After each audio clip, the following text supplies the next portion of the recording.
Bon, alors on va t'écouter à tout à l'heure. D'accord.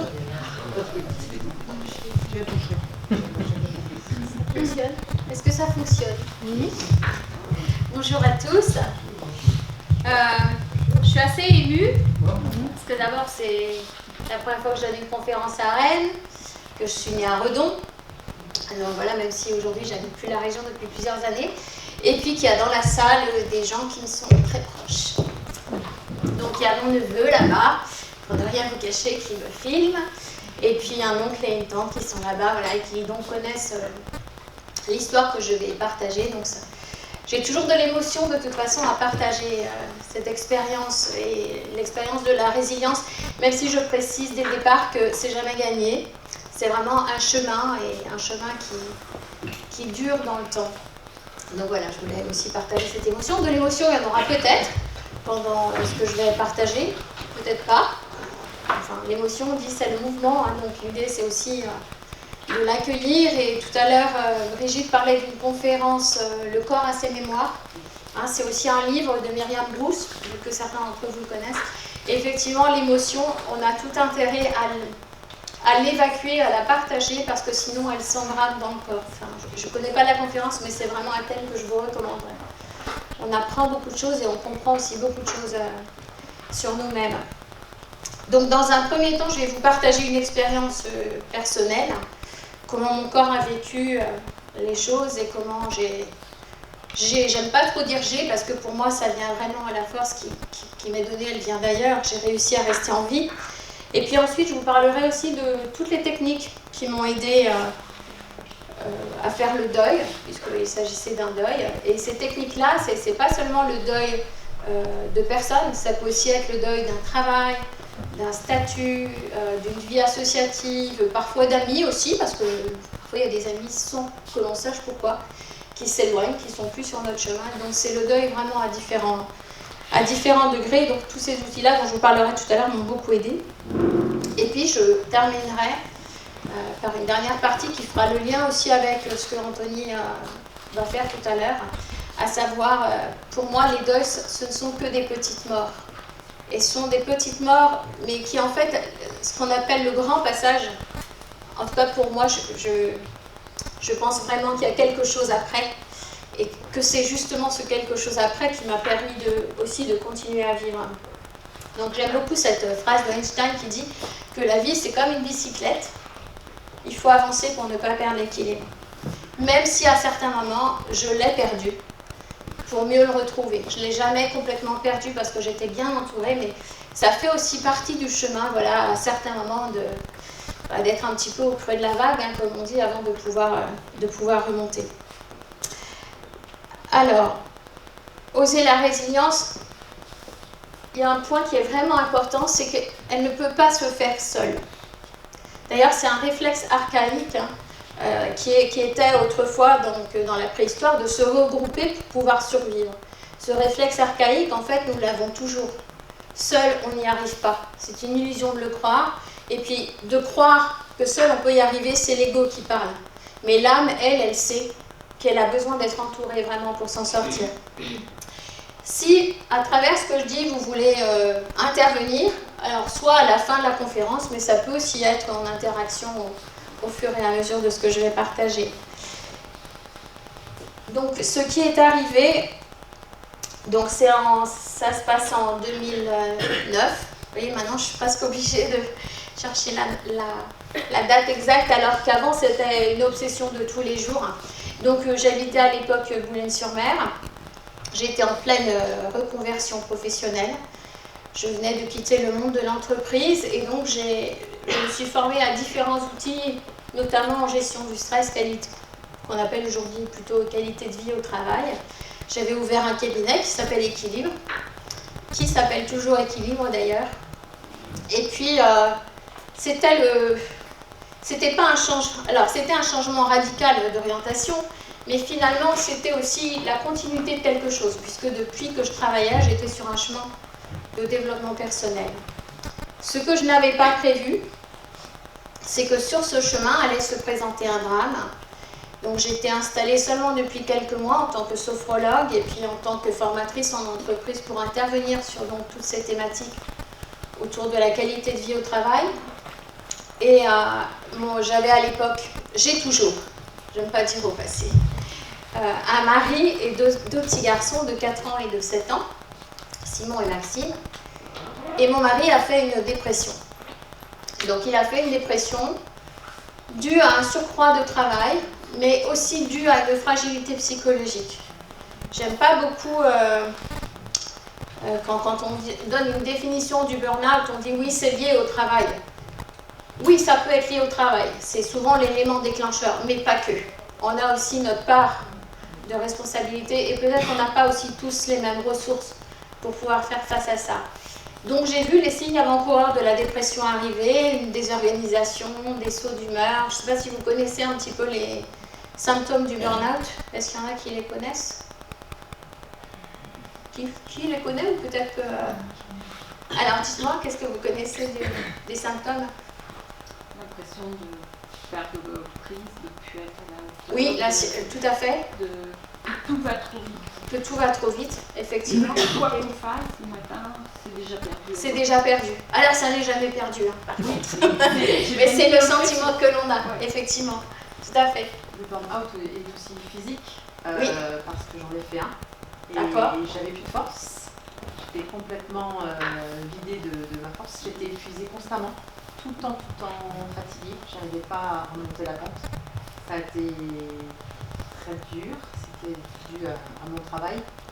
Et j'ai fait plusieurs séances d'éthiopathie parce que j'arrivais pas de me bloquer le cou, j'avais des palpitations, c'était vraiment pas bien. Alors effectivement, la résultante, hein, ce qui conduit au burn-out, donc les burn-out, c'est comme vient de le dire madame, c'est un épuisement physique et psychique. Et ça peut aller jusqu'à je ne peux plus soulever ma fourchette, je ne peux même plus faire un pas.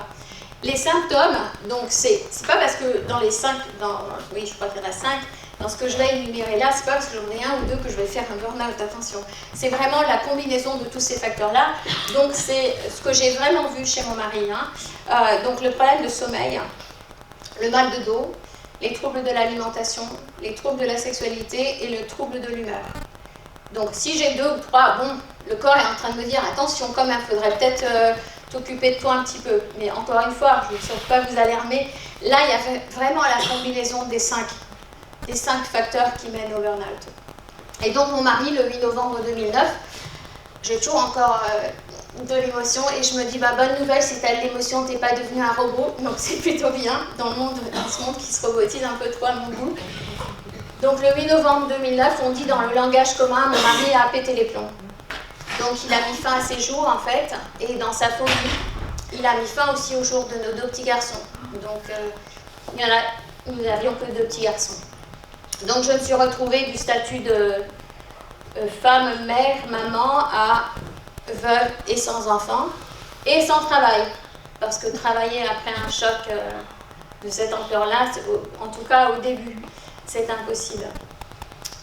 Ce qui m'a vraiment aidée, je vais beaucoup insister là-dessus, hein, c'est vraiment l'entourage. Alors vous allez me dire, mais qu'est-ce qu'on peut faire quand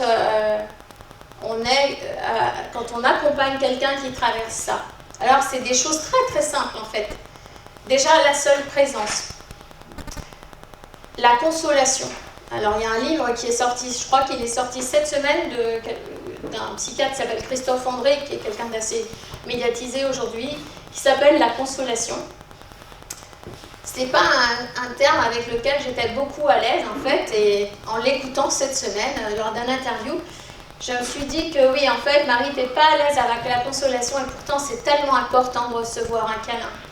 Et recevoir un câlin, en fait, ça me ramène, je pense que ça nous ramène à un état d'enfant et à un état de fragilité dans lequel il est parfois difficile d'aller. Donc la consolation, juste prendre la personne dans ses bras après avoir vérifié que c'est OK pour elle. C'est quelque chose que j'ai fait aussi instinctivement. Je me souviens d'une scène, c'est un monsieur qui avait une relation amie, voilà, un couple d'amis qui, au bout de la rue, avait une petite pizzeria, puis un jour Philippe il est venu, il aurait pu être ici d'ailleurs parce qu'il était très ouvert à tout ce qui va être mentionné aujourd'hui ici, et je lui ai dit, écoute Philippe, j'ai vraiment besoin d'être prise dans les bras. Alors ça tombait bien parce qu'il était grand, puis il avait des grosses épaules, donc c'était super confortable, mais vraiment j'ai demandé, parce que j'ai senti que c'était vital pour moi de retrouver une étreinte. Et je trouvais que cette personne-là pouvait vraiment me l'accorder sans arrière-pensée, juste vraiment de la consolation. Donc il y a la consolation, et puis après, dans des toutes petites choses, c'est par exemple préparer un repas pour la personne, la famille qui traverse une période difficile. C'est venir la chercher à la gare, lui organiser une sortie, un déplacement, un pique-nique. En gros, l'entourer. Alors moi, j'ai eu beaucoup de chance, là où j'habitais, donc à l'époque à Boulogne-sur-Mer. Mes amis se sont organisés. J'ai eu la chance de pouvoir voyager. Et pendant que je partais en voyage, à chaque fois que j'étais en voyage, en fait, ils refaisaient une pièce de la maison. Donc ils avaient carte blanche au niveau des couleurs. Donc ils ont commencé par la chambre des enfants. Voilà. C'est aussi des amis qui l'ont vidée. Donc très vite, en fait, même si avec le recul, ça m'a paru peut-être un peu violent, mais finalement, c'était nécessaire. Très vite, la chambre a été modifiée. C'est devenu un salon. Mes amis se sont occupés d'enlever les livres, les jeux. J'ai gardé quelques objets. Mais l'idée, c'est vraiment de ne pas être tout le temps ramené à ça. Donc, ils ont commencé par la chambre, par la salle de bain d'ailleurs. Ils ont commencé par la salle de bain parce que normalement, j'aurais dû la refaire, les peintures étaient là. Et puis on m'a dit, oh, mais on va te la faire ta salle de bain. Et puis après on m'a dit, non mais si tu veux, on va te faire les autres pièces. Donc la chambre des enfants, ma chambre, la cuisine, enfin tout y est passé. Et j'ai su plus tard, parce qu'ils me l'ont dit, que le mot d'ordre pendant le chantier c'était, faut que ce soit nickel, parce que de toute façon un jour elle va partir. Et effectivement, dans ma tête je m'étais dit, allez 2 ans et demi, 3 ans maximum et je pars. Donc ça vous voyez que c'est vraiment du concret. Parfois, on se dit, mais qu'est-ce qu'on peut faire? Parfois même, le besoin de se protéger et puis le fait de se sentir désemparé. J'ai vu des gens le faire et je ne leur en veux absolument pas, changer de trottoir ou vraiment s'éloigner. Mais je ne juge pas. Je suis juste en train de vous dire, il y a des moyens. D'ailleurs, je me dis, ces personnes-là ont réagi comme ça parce qu'elles ne savaient pas quoi faire. Mais quoi faire? Ben, c'est vraiment dans des toutes petites choses. Et des choses très concrètes. Venir faire la vaisselle, venir préparer un repas, venir mettre le chauffage avant que la personne rentre de son voyage. Et voilà, je pourrais vous en trouver en fait plein des exemples. Donc, si on voulait donner une définition de la résilience, hein, c'est Boris Cyrulnik surtout qui a vraiment beaucoup parlé de la résilience et écrit pas mal de livres à ce sujet-là. C'est vraiment comment reprendre un développement après une agonie psychique, mais également physique, parce que souvent ça va ensemble.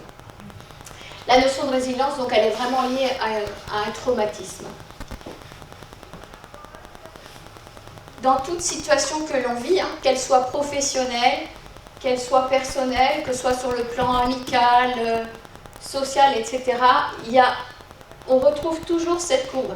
Donc Elisabeth Kubler-Ross, c'est une psychiatre suisse-américaine, mais qui a fait surtout sa carrière aux États-Unis. Elle a écrit pas mal de livres.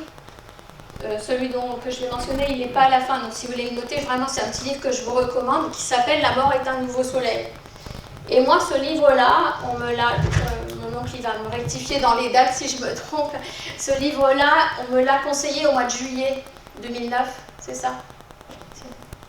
Pour le décès d'un de mes cousins proches. On m'a dit, tiens, c'est ça. Hein. Donc au mois de juillet 2009, je dis, j'ai vraiment eu de la chance, parce que je crois aussi en relisant ma vie jusqu'à maintenant, qu'il y a vraiment un fil, et il y a conducteur, et qu'il y a des choses qui se mettent en place sur notre chemin, et qui ne sont jamais le fruit du hasard. Et donc en juillet 2009, nous avons un cousin germain qui est décédé d'une mort accidentelle en moto, et la libraire du coin de la rue, parce que j'habitais tout près du centre-ville, m'a dit, tu devrais lire ça, donc ça s'appelle « La mort est un nouveau soleil » de Elisabeth Kubler-Ross. Elisabeth Kubler-Ross, donc psychiatre américaine, elle a beaucoup travaillé avec des gens en soins palliatifs, et comme beaucoup d'entre nous ici, elle est convaincue que la mort n'est pas vraiment une mort en soi, puisque l'âme continue à vivre bien au-delà. Donc c'est un petit livre que je peux que vous recommander. Donc dans toutes les situations de deuil, hein, on va retrouver à chaque fois le déni. Avec le recul, je me dis, le déni, c'était la période où je voyageais, en fait. Et je m'étais fixé comme objectif, tu voyages. Pour tout vous dire, mon mari il avait accumulé des miles sur sa carte Air France. Voilà ce qui m'a permis de voyager. Donc cette carte-là, je ne l'ai pas laissée à l'entreprise. Hein. C'était pour moi. Et la seule chose que j'arrivais à faire, c'était d'organiser mes déplacements. Et je m'étais fixé comme objectif, tu voyages, et puis chaque fois que tu reviendras, tu rallongeras un petit peu les périodes où tu restes à la maison. Et très vite, je me suis rendu compte en fait que ce n'était pas possible. Que quand je rentrais, il fallait que je reparte. Donc je suis passée par cette phase de déni. Et puis par vraiment la phase de colère, où j'en voulais au monde entier. À tout le monde, au travail, à l'entreprise de mon mari, à cette famille où il y avait des règles beaucoup trop strictes, un peu vieille France, qui ne lui a pas permis d'évoluer. Enfin, je trouvais tous les coupables possibles. Et puis ensuite, il y a la transaction, c'est... Non, mais ça doit pas être... Non, ça doit pas être possible en fait, c'est pas chez moi que c'est arrivé ça. Non, mais je veux faire avec. Et de faire comme si c'était pas là, de pas s'en occuper. Du deuil. Oh, mais je vais recommencer à travailler, hein, ça va aller. Sauf que si je chante une de ces étapes-là, à un moment donné, ça va me revenir à la figure. Donc, comment faire pour pas que ça me revienne à la figure, justement? Là, en fait, il n'y a qu'une seule solution qui fait vraiment aussi, qui va nous aider dans ce chemin de résilience, c'est vraiment de développer l'écoute de soi. Je vous apprends rien en vous disant que nous sommes dans une société où nous sommes sursollicités par la télé, la tablette, la radio dans la voiture, la télé le matin, les médias, les journaux, les affiches publicitaires, le bruit quand on va faire ses courses, etc. Et que finalement, il y a très peu de moments où on peut vraiment être en contact avec ce qu'il y a de plus profond en nous et avec ce qui se passe au niveau de nos émotions. Alors, nos émotions, on parle beaucoup de gérer ses émotions. Même moi-même, c'est un terme que parfois j'utilise et que finalement je trouve assez inapproprié parce que gérer ses émotions, souvent on entend, bon bah je les gère, ça va, je les gère, comme on dit. Ça veut dire quoi gérer ses émotions? Tu mets un couvercle dessus? Parce que là c'est pareil, si je mets un couvercle dessus, alors oui, je peux être amenée dans mon travail par exemple, un rendez-vous, etc. C'est pas le moment, j'ai pas envie de visiter cette émotion-là, je la mets sous couvercle. Mais à un moment donné, il va falloir que j'aille soulever le couvercle. Parce que sinon, c'est ce que j'évoquais tout à l'heure, hein, cette émotion-là, elle va s'engramer dans le corps. Et c'est là, en fait, qu'on risque de développer une maladie. Ou pas. Parce que ça aussi, c'est de l'ordre de notre décision. Ça fait déjà pas mal de contenu, là, je pense, et beaucoup de choses que j'ai dit qui ne sont pas forcément faciles à entendre. Alors, comment on fait pour être à l'écoute de soi? Est-ce que quelqu'un a une idée? Quel est l'outil qu'on va utiliser en premier, qu'on a tous, sans quoi nous ne serions pas là, pour être à l'écoute de ce qui se passe en nous? Exactement, la respiration. Donc je vous propose de mettre bien vos pieds à plat sur le sol.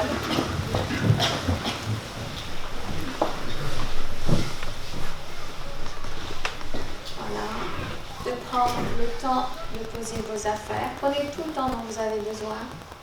Puis je vous propose un petit exercice tout simple que vous pourrez refaire chez vous. De fermer les yeux. Alors peut-être qu'il y a de l'émotion qui va venir. Juste elle sera là. Souvenez-vous que l'émotion c'est un mouvement. Donc vos yeux sont fermés. Soufflez bien. Et puis d'essayer de sentir simplement, en gardant bien sûr cette sensation pour vous, sentir à quel endroit de votre corps ça bouge quand vous respirez. Parce que notre corps il est en perpétuel mouvement. Donc vous gardez la réponse pour vous. Peut-être que pour certains c'est plutôt une respiration ventrale. Peut-être que pour d'autres c'est plutôt une respiration thoracique. Et puis voire même le haut des poumons, les épaules qui se soulèvent quand vous respirez. Peut-être que pour certains, c'est plus difficile à évaluer, à sentir, et ça n'a pas d'importance. Déjà, rien que le fait de vous concentrer sur votre respiration, c'est comme mettre sur pause, en fait. Je mets mon cerveau sur pause. Qu'est-ce qui se passe là, à l'intérieur de moi? Et puis, pour éviter que l'esprit ne reparte vagabonder, ce qui est une réaction tout à fait normale du cerveau, je vais essayer de sentir les points d'appui de mes pieds avec le sol. point d'appui de mes fessiers avec la chaise sur laquelle je suis assis ou assise. Sentir la chaise dans mon dos. Sentir mes épaules au-dessus de la chaise. Ma nuque, mon cou. Ouvrir très légèrement la bouche pour permettre à la mâchoire de se détendre. Sentir mes joues, mes yeux reposés. Accueillir l'émotion si l'émotion est là. Et puis sentir tout mon corps, depuis le sommet de la tête, en passant sur mon visage, mes épaules, mes bras, mon corps. Point d'appui de mon corps avec la chaise. Mes genoux, mes pieds sur le sol. Sentir que vous êtes pleinement présent ici. Pleinement présent dimanche après-midi, nous sommes le 10 avril 2022. Quelques secondes pour être à l'écoute de ce qui se passe.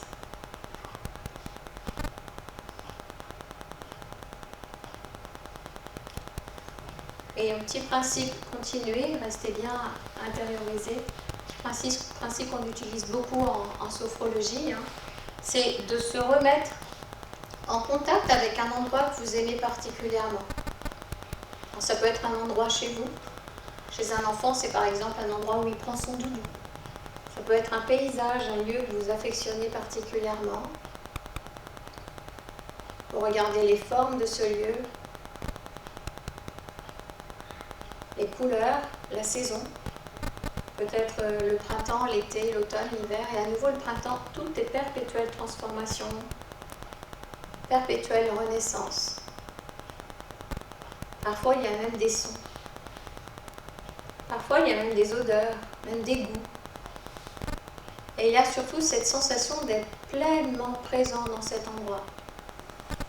C'est un peu comme un refuge, un lieu où vous pouvez vous ressourcer et vous écouter.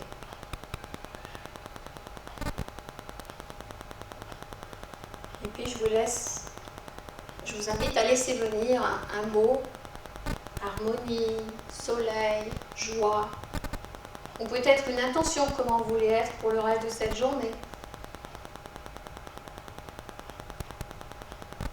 Et puis à vous souvenir que vous pouvez retourner dans cet endroit chaque fois que vous en ressentez le besoin, chaque fois que c'est nécessaire.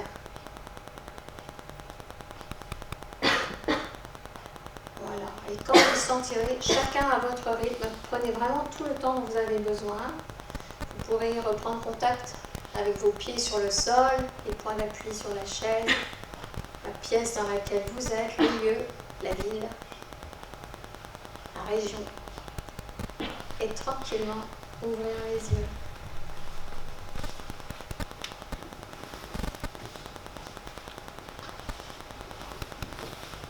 Merci pour votre implication.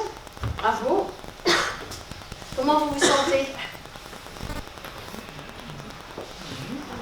Ça va? On peut continuer? Voilà, donc ça c'est des petits exercices, hein, ça fait vraiment l'exercice de base. Après il y en a beaucoup d'autres, hein. Mais un petit exercice qui va vraiment nous permettre d'arrêter le mental. Parce que dans cette fameuse courbe, là où le mental il va être très fort, à votre avis, c'est à quel niveau? Exactement. La peur. La peur de ne pas y arriver. Bon, la peur de regarder en face ce qui s'est passé. La peur de regarder ce que je n'ai plus. La peur de ne pas y arriver. Et même quand on a commencé à remonter, en ce qui me concerne, c'était beaucoup la peur de l'effondrement. C'est quelque chose que j'avais beaucoup de mal à accueillir. Je vous disais tout à l'heure, pour sortir de cette transaction, de cette peur, de cette tristesse, il va falloir que je saisisse toutes les perches qui me sont tendues. Et puis c'est aussi s'autoriser à dire non. J'aime bien cette expression qui dit « savoir dire non pour un oui dans le futur ». Et puis cette phrase aussi qui dit quand tu dis oui à quelqu'un, assure-toi que tu ne dises pas un non à toi-même. C'est-à-dire, on a vite fait de dire oui, oui, oui, oui, oui, et puis finalement de s'oublier. Donc, d'abord, prendre soin. Prendre soin prendre soin de soi. Pardon, ah oui, je touchais le micro, hein, c'est ça. Bah oui, est-ce que j'ai mis la main sur mon cœur? Parce que c'est là que ça se passe quand même. Voilà, prendre soin de soi, c'est essentiel dans le processus de résilience. Alors, la personne, oui, ce que j'ai écrit, c'est la personne qui sait vraiment le mieux ce qui est bon pour nous. C'est qui à votre avis? C'est nous-mêmes, hein, tout à fait. Donc, je dis souvent prendre les pêches et puis fuir aussi les... ma pauvre. Oh, ma pauvre. Alors ça, vraiment, c'est... On reste dans la bienveillance. La personne qui dit ça, elle a aussi ses raisons hein, d'agir et de parler comme ça. Mais pour pouvoir remonter la pente, il va falloir à un moment donné, en tout cas temporairement, jusqu'à ce que ce soit tout le temps nécessaire, il va falloir vraiment s'éloigner de ce type de personne. Ce qui n'empêche pas la consolation, c'est pas la même chose. Hein. Se faire aider, dont je vous ai dit tout à l'heure, hein, se faire aider, sortir aussi de nos boucles psychiques, la peur, parce que c'est une boucle qu'on entretient. Alors en neurosciences, aujourd'hui, on a prouvé en plus qu'il se passait vraiment quelque chose au niveau physiologique et qu'on mettait, on mettait en place en fait une autoroute de l'information. Je ne pourrais pas rentrer dans le détail parce que je ne suis pas médecin, mais il y a des interviews que vous pouvez trouver sur YouTube notamment où c'est très bien expliqué. Des gens comme Joey Dispenza, c'est un neuroscientifique qui l'explique très bien. Comment je peux, en restant dans ces boucles-là, c'est-à-dire j'ai peur, je ne vais pas y arriver, ah puis il y a ça en plus de toute façon qui ça va pas, et pop, et je continue. L'exercice qu'on vient de faire tout à l'heure nous permet justement de sortir de ces boucles. Donc sortir de ces boucles, et pourquoi sortir de ces boucles? Pour ne pas non plus s'identifier au deuil. Ça c'est aussi quelque chose contre laquelle j'ai dû lutter. Je ne suis pas que le deuil. Je ne suis pas que la maladie. Je ne suis pas que la dépression. Les gens autour de nous ont vite fait de nous enfermer. Ah oui, mais elle traverse un deuil. Ah non, mais on ne va pas lui proposer ça avec ce qu'elle vit. Mais proposez et vous verrez bien comment je réagis. Non, mais on t'a pas invité parce qu'il y avait les enfants. C'est quoi le lien là? Peut-être ça aurait été sympa de me le demander avant. Hein, donc, vraiment de ne pas s'identifier au deuil, à la maladie, au statut que j'ai perdu, hein, si j'ai perdu un statut en entreprise, ou peut-être même à mon entreprise. Je ne suis pas que mon entreprise, je ne suis pas que ma profession, je suis bien d'autres choses. Et Anthony nous montrera bien tout à l'heure que ça va bien au-delà de tout ça. Du coup, j'ai un petit peu perdu le fil, mais c'est pas grave.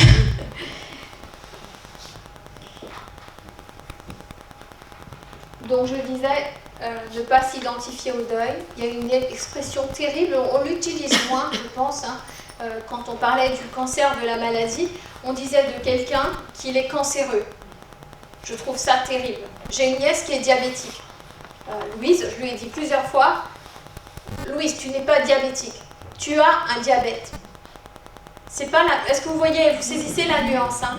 Parce que sinon, la personne est tout de suite identifiée à sa maladie, à son deuil, à sa perte d'emploi. Ah, c'est un ancien chef d'entreprise.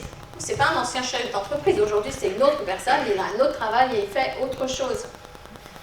L'idée, c'est vraiment de sortir de cette image qui a tendance un petit peu à nous plomber. Je ne suis pas que la maladie, je ne suis pas que le deuil, je ne suis pas que l'entreprise que j'ai arrêtée ou que le travail qui s'est arrêté. Ça va? Alors, dans le travail... Pendant un an et demi, je n'ai pas pu travailler. Alors, j'ai une petite chose à laquelle je n'ai pas pensé tout à l'heure. Quand je disais aider la personne, il y a quelque chose qui va être vraiment très très important. C'est au niveau administratif. Ça a l'air de rien. Mais une personne qui est en deuil ou une personne qui fait un burn-out ou qui perd son travail, ou qui met fin à son entreprise, hein, ça peut aussi être ça, elle va avoir besoin d'une assistance administrative. Alors moi j'ai eu la chance d'avoir quelqu'un dans mon entourage qui maîtrisait très bien ça et qui s'est occupé de toutes les démarches. Donc pendant 1 an et demi, je n'ai rien fait. La seule chose que j'arrivais à faire, c'était prendre mes billets de train ou d'avion pour voyager. Mais le reste, même payer les factures, parce que ça va très très vite en fait. Et si personne ne s'en occupe, financièrement, ça peut aussi aller très vite et la descente se fait très très vite. Donc ça, c'est aussi une petite aide. Hein. Je reviens un petit peu en arrière, mais parce que ça, je trouve que c'est vraiment quelque chose d'important dans le processus de résilience. Donc, qu'est-ce que j'ai fait? Pendant un an et demi, j'ai voyagé. Et puis, petit à petit, j'ai recommencé à recevoir des gens en individuel, donc en sophro, et puis à faire quelques petites formations en entreprise. Et il y a eu des moments où je n'y arrivais pas. Eh bien, j'annulais le rendez-vous, ou je le décalais. J'appelais la personne, je lui disais, sans rentrer dans le détail, parce que voilà, ça ne regardait pas la personne. Je disais, écoutez, là, ça ne va pas être possible aujourd'hui, et donc je décalais. Et puis, bon an, mal an, j'ai fait des formations, il y a pas mal de choses qui se sont présentées sur j'ai donné des formations aussi. J'ai fait des formations en me disant que c'était pour nourrir ma carrière, entre guillemets, et puis apporter des outils nouveaux dans ma boîte. Sauf qu'en réalité, je me suis assez vite rendu compte que je les faisais d'abord pour moi, c'était surtout moi qui en avais besoin. Donc, qu'est-ce que je disais là? Oui, les outils. Et puis donc, oui, bon an, mal an, je continuais mon chemin. Et il y a eu un moment, en 2016, 2017, où sans que j'en me rende vraiment compte, mais j'étais vraiment dans le creux de la vague. Et dans une tristesse que je n'écoutais pas. Mais qui du coup me plombait. C'est-à-dire, je ne faisais plus rien. Je ne relançais plus mes clients, je ne recevais plus en individuel, je ne faisais plus rien. Donc, qui dit ne plus rien faire, dit aussi, il n'y a pas d'argent qui rentre. Donc très vite, on peut se retrouver en difficulté. Et là, des amis m'ont dit, pourquoi tu ne ferais pas des petits boulots? Tu peux continuer à donner quelques formations, mais fais des petits boulots. Alors là, mon ego a dit, faire des petits boulots, on va pas déconner, t'es cadre. L'ego, il est très fort. Hein. Et il est très fort aussi parfois pour nous empêcher là où on doit aller. Alors, au bout d'un moment, j'ai dit, bah oui, ça va me faire du bien. Alors, je suis allée dans une agence d'aide à la personne. Je me dis en même temps, rien à voir avec ce que je faisais, bah, j'étais toujours dans l'aide à la personne finalement. Je ne faisais pas de la sophro, mais différemment. Donc, j'ai fait du ménage, et puis des ménages, comme on dit, et puis de la garde d'enfants. Alors, les premières fois où je suis allée, mon ego en a pris un coup. Et dans une retraite, dans les choses aussi qui vont beaucoup nous aider dans la résilience, hein, les retraites en silence, on en a fait toute petite là de quelques secondes tout à l'heure, dans une retraite que j'ai fait dans un foyer de charité, je ne sais pas si vous connaissez, donc une personne avait dit, donc les foyers de charité ont été créés par le père Finet et Marthe Robin, des lieux de retraite, il y en a plus en France. J'ai fréquenté à 3 reprises ces lieux-là. Et donc, Marthe Robin avait pour habitude, quand les gens... Donc, les foyers de charité, je reprends, ont été créés en fait pour permettre à des gens de venir faire une retraite, de se retrouver, de retrouver aussi ce qu'il y avait de plus profond en eux. Alors, ça a une connotation religieuse, mais on n'est pas obligé d'y mettre une couleur religieuse. Cette démarche-là, elle peut être sans couleur. On y met la couleur que l'on veut. Là, il se trouve que c'était plutôt une couleur chrétienne. Et donc, Marthe Robin a construit ces lieux pour permettre donc aux gens de venir se ressourcer. Et quand les gens arrivaient, les bénévoles qui voulaient s'engager dans cette démarche, volontairement, les plus diplômés, elle les mettait aux tâches les plus basiques. L'épluchage des légumes, le nettoyage des collectifs, des bâtiments, etc. Donc les gens se rebellaient un peu, ils disaient, mais enfin, je suis diplômée, je ne viens pas m'engager pour faire du ménage ou faire les épluches. Hein. C'est un peu ce que je me disais quand même les premières fois que je suis allée faire du ménage. Hein. Je me disais, oh.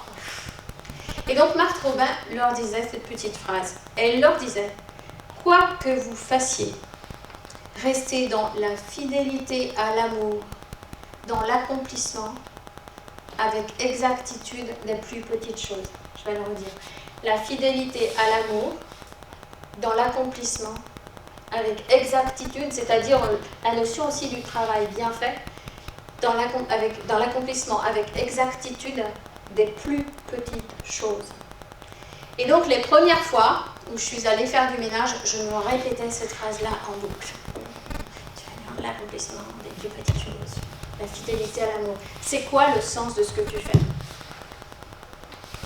Et la question du sens dans le milieu professionnel, hein, quand le travail a perdu du sens, elle va être essentielle, d'aller trouver c'est quoi le sens de ce que je fais. Et il y a toujours un sens. Et aller faire du ménage dans une famille où le papa et la maman travaillent, où il y a 3 enfants, eh bien ça a du sens. Parce que c'est du temps de libérer pour les parents et du temps de libérer qu'on va pouvoir offrir aux enfants. Donc, dans toutes les tâches, on peut trouver quelque chose. Alors, vous allez me dire, oui, mais si je ne travaille plus, et que je passe par une phase comme ça, là où c'est dur, je peux faire du bénévolat. Je peux aller aider mes voisins, mes voisines, qui sont dans le besoin, ou qui ont besoin d'un petit coup de main au jardin, ou dans la maison, filer un coup de main pour le ménage, ou m'inscrire dans une association, donner de mon temps, pour donner du sens. Alors, pourquoi ces petits boulots ? Financièrement parlant, et surtout, parce que c'est vraiment bien d'être connecté là-haut, et on va le voir tout à l'heure, c'est vachement chouette. Mais par contre, c'est aussi très important de rester dans la matière. Et moi, j'étais tellement connectée à mes enfants, je dis à mes enfants parce que mon mari, pendant plusieurs années, il ne fallait pas m'en parler. Tellement connectée qu'en fait, j'avais perdu la notion du réel. Or, nous sommes quand même des êtres de chair, des êtres incarnés, et nous sommes des êtres et nous avons besoin de nous réaliser et de travailler. Et donc le fait d'être dans la matière, de ne pas être dans une profession intellectuelle, je ne pouvais pas, de toute façon je n'aurais pas pu suivre, ça m'a ramené à de l'essentiel, à du matériel. Est-ce que c'est clair ce que je partage? Et ça c'est très important, quand on a cette notion de connexion, de rester aussi bien enraciné. Un ami m'a dit un jour, c'est un peu comme un élastique, tu ne peux pas tirer que d'un côté, il faut vraiment que ça soit les deux. Anthony, tu es d'accord avec moi? C'est ça. Moi, je vérifie. Voilà. Donc, les petits boulots, ça va m'aider. Intégrer les groupes de parole. Alors, on m'a proposé d'intégrer un groupe de parole de parents qui avaient perdu leurs enfants. Ça n'engage que moi. J'ai toujours refusé. J'aurais peut-être dû m'y pencher, je ne sais pas. Mais au début, en tout cas, j'ai refusé. Sauf là, je suis en contact avec 2 associations, mais où l'idée n'est pas de partager, peut-être que ça fait du bien, hein, je ne sais pas, la tristesse, mais plutôt de voir qu'est-ce que je fais avec cette tristesse et en quoi je suis en lien avec ce que je n'ai plus, avec ceux qui ne sont plus là plutôt. Ça va ce que je me dis, mais après je pense que c'est quelque chose de très personnel. Moi je n'ai pas voulu faire ça. Il y a un outil que j'avais découvert il y a quelques années et dans lequel je me suis beaucoup replongée. Je donne de plus en plus de formations avec cet outil-là, c'est la communication non violente. Parce que la communication non violente, certains en font parmi vous.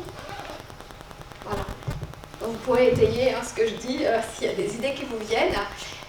La communication non violente, quand on fait de la communication non violente, on se dit bon, c'est pour communiquer, prendre soin de la relation. Alors c'est vrai. Là où on est un peu surpris, c'est que la première chose qu'on apprend, c'est à communiquer avec soi-même et à prendre en compte ses propres besoins. Dans une relation avec quelqu'un, on ne peut vraiment entrer en relation que quand on arrive à identifier c'est quoi mon besoin dans la relation, c'est quoi là le besoin de l'autre. Et du coup, à partir de là, il y a un échange qui se crée. Donc ça, c'est quelque chose vraiment qui m'a beaucoup aidée. Donc là, je suis sur les outils, donc la communication non violente, la sophrologie, bien entendu, puisque je suis sophrologue, et le petit exercice qu'on vient de faire là, mais ce petit exercice, c'est vraiment l'exercice de base. Alors, le principe de la sophro, c'est vraiment d'essayer de trouver un équilibre, une harmonie entre corps et esprit. C'est-à-dire, si ma tête va mieux, mon corps va mieux. Et c'est l'idée de s'appuyer aussi sur toutes les ressources, sur tout le positif qu'on a engrangé. Parce que souvent, on se souvient des chocs. Sauf qu'on oublie qu'on a vécu beaucoup plus de bons moments que de chocs. Et heureusement d'ailleurs. Et ça, c'est un entraînement. Il y a plein d'exercices qui permettent d'aller chercher ces ressources. Et à force d'entraînement, de pratique de ces exercices, ça devient une philosophie. C'est-à-dire qu'au lieu de voir le verre à moitié plein, au lieu de voir le verre à moitié bien, pour ceux qui suivent, je vais voir le verre à moitié. Voilà, bravo. Voilà. Et ça, c'est vraiment lent. C'est un peu comme un sport. Si Ça demande un engagement et un entraînement. Mais je vous assure que plus vous allez vous entraîner à voir le verre à moitié plein plutôt que vide, et plus ça va être le cas. Et puis après, on apprend à switcher. Ça, je ne sais même pas comment ça se passe maintenant. Si il y a une chose, par exemple, avec laquelle j'ai beaucoup de mal, c'est les petits garçons qui pleurent. Le petit garçon qui fait une crise parfois dans la rue avec ses parents, ou sur un air de jeu, etc. Ça reste quelque chose d'encore sensible pour moi. Et en fait, j'ai mis en place, je pense à force d'entraînement, alors ça s'est mis en place, c'est le résultat d'une répétition, un switch automatique. C'est-à-dire, dès que l'image de Maxime, elle arrive et que je le vois pleurer, hop, ça switch. J'ai une autre image qui arrive. Souvent, c'est une image de plongée avec des poissons, des petits poissons clous, là, je ne sais pas si vous voyez ce que c'est. Et du coup, cette technique-là, ce qui est génial, c'est que je peux l'utiliser ailleurs. Donc, il y a 4 ans, je me suis fait opérer d'une épaule, sous arthroscopie, je crois qu'on appelle ça. Donc, les yeux ouverts, là, et le chirurgien me dit, mais ça ne vous fait rien? Je lui dis, là, moi, je suis en train de plonger, je fais de la sophro. Et donc, je le fais chez le dentiste aussi. Voilà, c'est une petite aparté. Mais c'est simplement pour vous montrer, c'est vraiment un entraînement. J'y arrive pas toujours. C'est pour ça que j'aime bien préciser oser la résilience. En tout cas, c'est oser prendre le chemin de la résilience. Parce qu'on a aussi le droit, à certains moments, de s'écrouler. Ça fait partie de notre vie. On est dans un modèle de société qui nous demande plutôt d'être au top tout le temps. Être au top tout le temps, ce n'est pas possible. Et ça nous conduit au burn-out. Si on regarde la nature, bon là c'est le printemps, c'est génial, ça refleurit partout, il fait beau. Ensuite il y a l'été, ça ralentit un peu, l'automne, l'hiver. L'hiver, la nature, elle se repose. J'ai fait cette erreur-là, de vouloir toujours être au top. J'étais plutôt une femme contrôlante, il fallait que ça aille, tout aille bien, et on y va, et on avance. Non, mais il y a aussi le creux là, ce creux-là, le creux de la tristesse notamment. Il faut le respecter. Et à certains moments, elle revient. Et j'ai eu une période de ma vie encore assez récemment, en disant c'est bon, quoi, ça ne va pas continuer à me plomber. Et bien là, j'ai envie de dire, si on parle de la tristesse et du chagrin, de la blessure, là, je suis plutôt dans l'acceptation de me dire, mais oui, elle est là, et tant mieux. Et tant mieux qu'elle est là. Parce que sinon, ça veut dire que ça n'a pas existé. Et enfin, il y a quelque chose qui serait pas, pour moi, qui serait pas juste dans ça. Donc, je vous parlais de la sophrologie, l'auto-hypnose, sont aussi des outils, c'est un outil qui peut bien nous aider. L'hypnose ericksonienne, humaniste, c'est une approche vraiment intéressante. Alors, souvent, on a un petit peu peur parce qu'on ne maîtrise pas. L'avantage de l'hypnose, c'est qu'on reste conscient, on est dans un état de conscience modifié. Et puis, surtout, l'avantage, c'est qu'une fois qu'on sort de la séance, on passe à autre chose. On dit, oui, mais les psychologues, il y a des psychologues parmi vous dans la salle? Non? Alors, la psychologie, je trouve que c'est bien aussi, parce que c'est une approche qui permet de comprendre. Mais par contre, pour intégrer vraiment un choc, moi j'aurais tendance à vous dire, allez voir du côté de l'hypnose et de l'auto-hypnose. Voilà. Des exercices qui vont nous aider aussi dans ce processus, et puis à nous maintenir en forme, la cohérence cardiaque. Certains d'entre vous connaissent. Donc ce sont des exercices cardio-respiratoires. Dans notre système nerveux, en fait, c'est très schématique, donc on a un système nerveux central et puis on a un système nerveux périphérique avec un système nerveux végétatif. Quand on vit un choc, le système qui va être affecté le plus, c'est le système nerveux végétatif, qu'on appelle aussi le SNA, dans lequel on va, donc système nerveux autonome, c'est toutes les fonctions que je ne contrôle pas.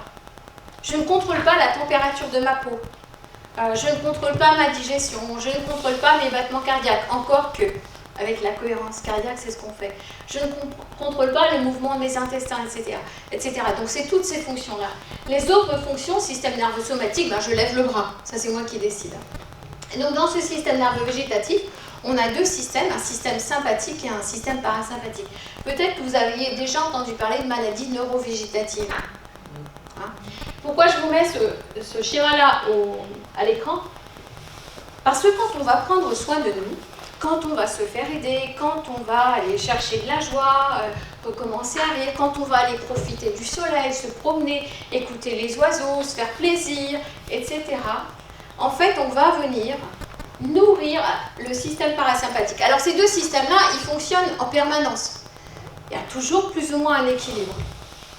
Mais dès que je me fais plaisir, je donne un petit coup de pouce au système parasympathique. Et dans ce système parasympathique, hein, vous voyez, donc il y a les hormones du bien-être qui sont la sérotonine. Hein. Donc la sérotonine, c'est aussi la molécule qu'on retrouve dans les antidépresseurs. La DHEA, c'est tout ce qui concerne la libido et la dopamine, tout ce qui est plaisir, récompense. C'est pour ça que les médecins insistent tellement quand on est en dépression, faites-vous plaisir. C'est pas juste faites-vous plaisir. C'est non, c'est parce que physiologiquement, aujourd'hui, on sait, avec les neurosciences, qu'il y a vraiment quelque chose qui se passe dans le corps. Alors vous allez dire, mais comment on le sait? C'est très simple. On a fait un dosage de ces hormones-là chez des gens en dépression, accompagnés, en service hospitalier, accompagnés avec des structures, et puis on a constaté que dès qu'ils étaient dans le plaisir, dès qu'ils prenaient soin d'eux, le taux de ces hormones-là augmentait. Mais sans aller jusque-là.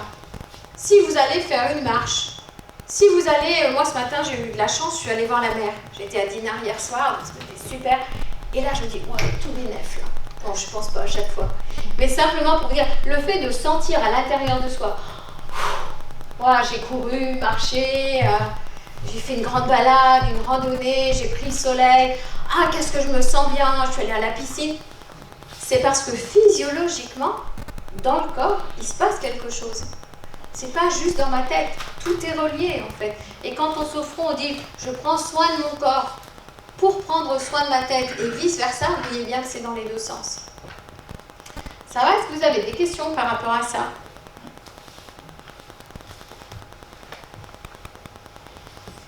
Tout va bien? Je continue?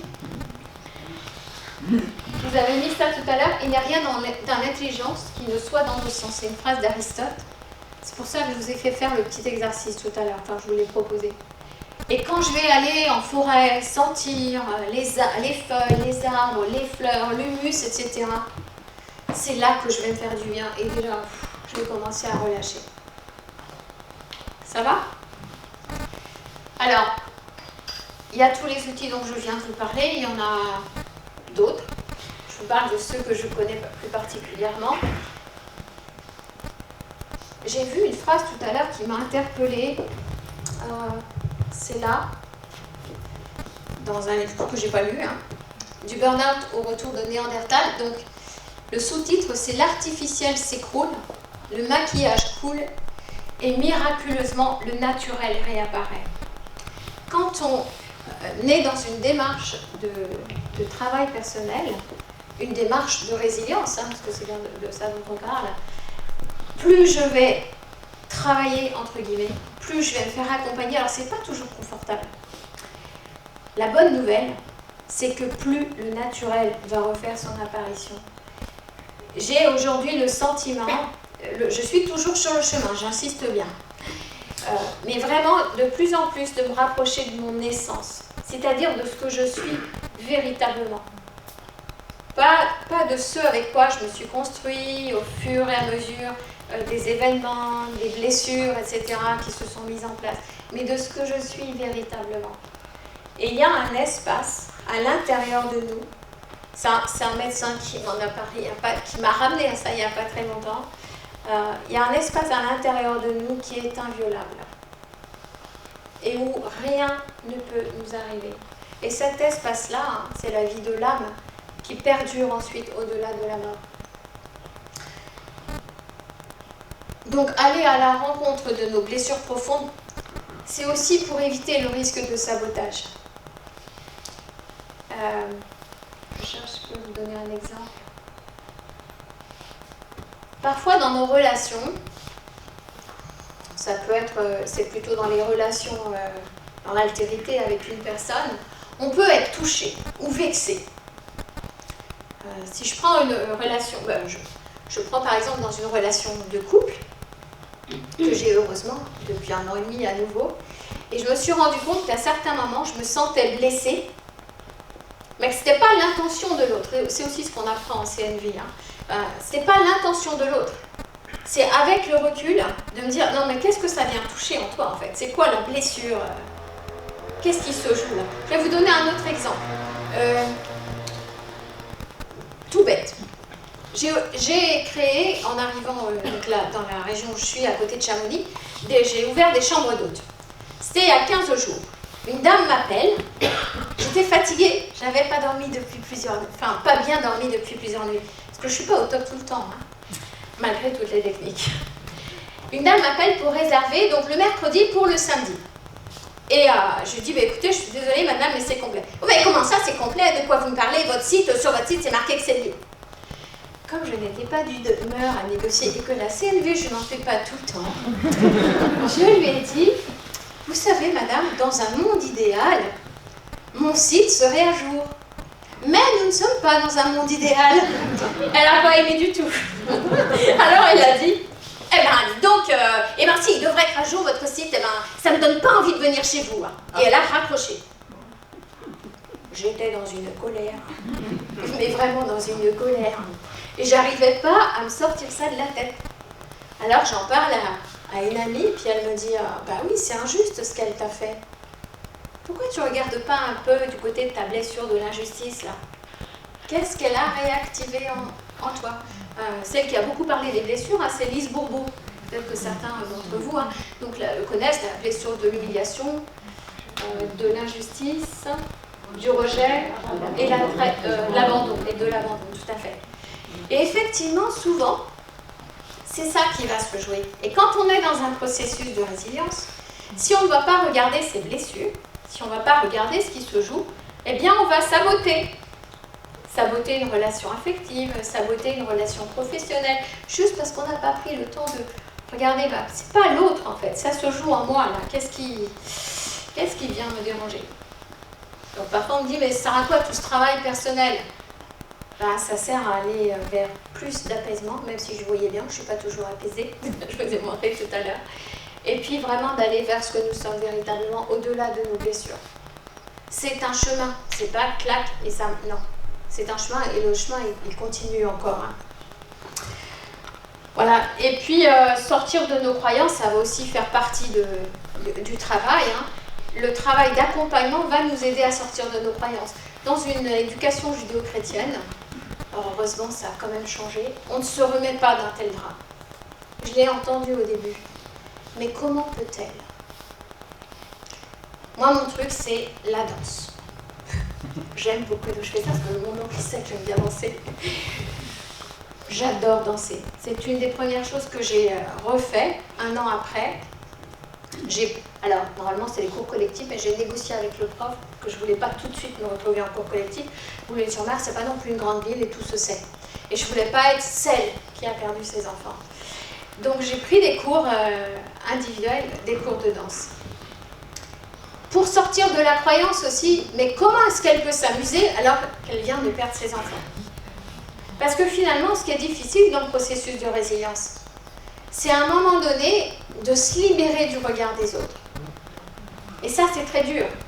Donc, l'idée, c'est d'y aller par toutes petites touches. Et puis, peut-être au début, d'y aller dans la confidentialité et de ne pas le partager. Ça nous regarde, nous. C'est le chemin que l'on suit. Sortir de la croyance, non, elle n'y arrivera pas, c'est pas possible, on ne peut pas se remettre de quelque chose comme ça, etc. Alors, je continue à travailler. Et une des dernières découvertes que j'ai faites, que j'aimerais vous partager, je ne sais pas si vous connaissez donc une journaliste scientifique qui s'appelle Natacha Calestrémé. Certains d'entre vous connaissent. Moi, j'ai découvert assez récemment. Et j'ai expérimenté. Je continue à expérimenter. Donc, Natacha Calestrémé, ce qui est intéressant, c'est qu'elle a d'abord une approche scientifique au départ. Et elle dit qu'à chaque fois qu'on vit un choc, un traumatisme, Cédric, tu connais aussi Natacha Calestrémé? Non. Donc, à chaque fois qu'on vit, mais peut-être tu peux venir alimenter ce que je dis s'il y a des choses qui viennent. Chaque fois que l'on vit un choc, un traumatisme, on perd une partie de son énergie. Et donc, il y a des protocoles qui permettent de récupérer cette énergie. Donc, elle appelle ça un recouvrement d'âme, tout en demandant aussi à ce que la personne à qui on reprend l'énergie, elles reçoivent elles-mêmes de l'énergie d'ailleurs. Donc, Natasha Calestrémé, un livre qui s'appelle La clé de votre énergie.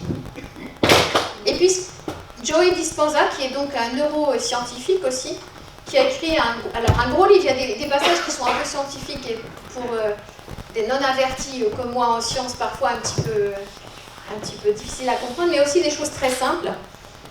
Et lui aussi, il revient sur cette perte d'énergie. Et il a un chapitre où il est question vraiment de reconditionner le corps et l'esprit. Ça me permet d'en venir à cette troisième partie. Pourquoi je suis persuadée qu'il y a autre chose. Je fais le lien aussi avec donc, cette idée qu'on perd de l'énergie à chaque fois qu'on est confronté à un traumatisme. Ça va, Thaï? Ouais, j'ai presque terminé. Parce que donc je vais revenir sur ce qui s'est passé en novembre 2009. Donc j'étais en rendez-vous. J'avais un rendez-vous à 14h, c'était un samedi, pour mon travail, pour la réalisation d'un flyer pour mon cabinet. Quand je suis sortie du rendez-vous, donc mon mari Hervé et mes 2 petits garçons étaient partis. Il faisait très très beau comme là, et donc je me suis dit je vais aller me faire une balade. En rentrant de la balade, je me dis non, je sais pas, j'avais l'intuition qu'ils n'étaient pas rentrés, mais rien d'anormal. Et donc je vais chez une amie qui était avec une de ses petites filles, c'était des amis de mes petits garçons. Puis elle me dit, je suis à la bourre, c'est l'anniversaire de Jean-Michel, j'ai pas fini le repas, il faut aller chercher Lucie à la calligraphie. Je lui dis, mais écoute, si tu veux, moi je prends Pauline et puis on va chercher Lucille à la calligraphie. Je n'ai jamais raconté ça, je crois pas. Donc nous allons en vieille ville, à Boulogne-sur-Mer. Pour ceux qui ne connaissent pas, c'est une très jolie ville. C'est pour Brigitte, un projet de voyage, Boulogne-sur-Mer, pour ceux qui la connaissent. Et donc je vais chercher avec Pauline, qui avait à peu près elle était un petit peu plus grande que Simon et Maxime.